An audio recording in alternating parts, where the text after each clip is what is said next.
কবরবাসী চিৎকার করে রবকে বলে, মাওলা ভুল করেছি, ভুল করেছি, ভুল করেছি, একটা সুযোগ দাও। আবার দুনিয়ায় যাব মাওলা, হাজার ব্যবসা থাকুক আমি নামাজ ছাড়বো না, হাজার চাকরি থাকুক আমি নামাজ ছাড়বো না, মাওলা একটা সুযোগ দাও, একটা সুযোগ দাও, একটা সুযোগ দাও।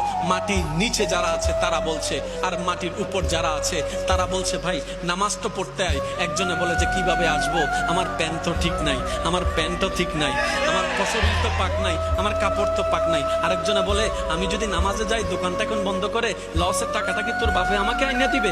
আরেকজনে বলে যে আমি যদি এখন নামাজের মধ্যে চলে যাই চাকরির তো 12টা বেজে যাবে। মাটির নিচে ওয়ালারা বলে যে সুযোগ দাও, একটা সিজদা দিব।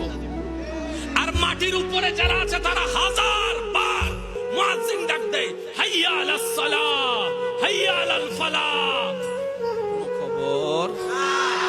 আফসোস আমাদের জন্য। আওয়াজ দিয়ে বলেন ঠিক কিনা? বান্দা যদি বলতে পারে দিল থেকে, আল্লাহ আমি গুনাহ ছেড়ে দিলাম, আর করব না, ওয়াদা দিলাম, আমি লজ্জিত মাওলা, আমি মাফ চাইলাম, আল্লাহর কসম। আল্লাহ বলেন, উলাইকা জাযাউহুম মাগফিরাতুম মির রাব্বিহিম, আমি ওয়াদা দিলাম বান্দা 90 বছরের গুনাহ আমি একসাথে মাফ করে দিলাম।